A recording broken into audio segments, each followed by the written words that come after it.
Hello, my name is Gregory Pierce, and I served in the United States Air Force from 1994 to 2000. I was asked to talk a little bit about my time in the service as part of this presentation for Veterans Day. I initially joined the service for the opportunity to travel. I had majored in international relations in college, and I was hoping for a chance to go and actually visit and travel through the countries that I'd been studying about. So after I completed military training, and it came time for my first duty posting, I asked for all overseas assignments, and I mostly got them.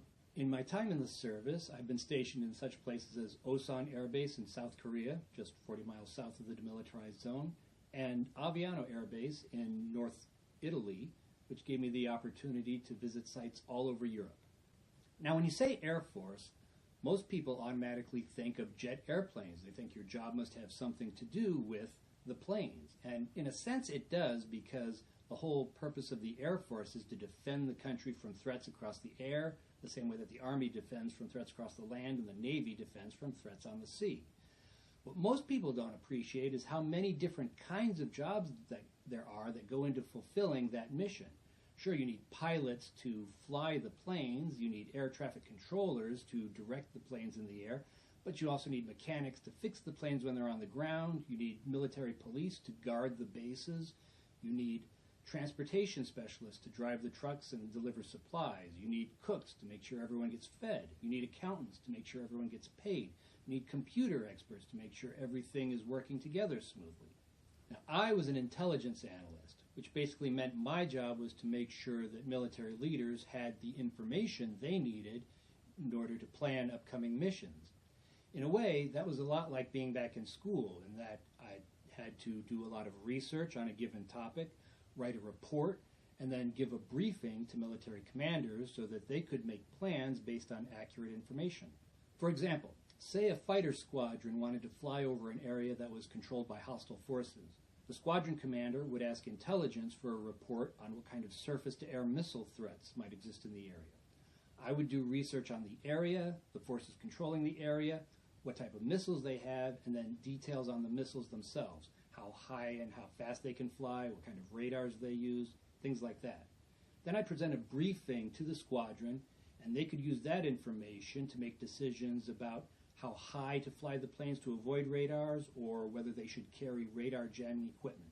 So you may be asking yourself, should I join the service? Well, there's a few things you want to take into consideration. Remember that the purpose of a military is to fight our country's wars, so the work is often difficult and can be dangerous.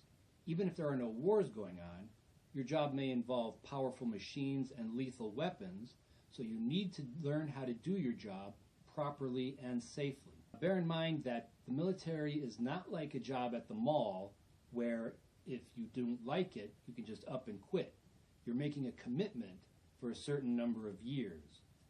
And it's important when you're on the job that you do the job correctly, that you spend time in training and learn to do it right. Because you screw up doing your work in the food court, someone might not get their lunch. You screw up your job in the military, someone might die. If you do think you'd like to join the service, here's my advice. Stay physically fit. In the military, even the computer operators need to be able to fight, shoot guns, and live out in the wilderness for days at a time. Join some clubs that will give you experience handling leadership responsibilities. Research the type of jobs you want to do before joining. Jobs are determined by your score on the ASVAB test, which is the military version of the SAT. The higher your score on the test, the more job choices you have. And the most interesting jobs in the military require a security clearance, which is a license for accessing secret information.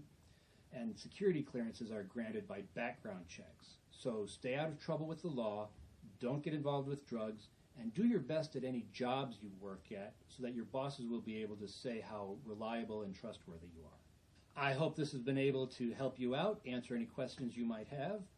I wish you the best of luck in your future.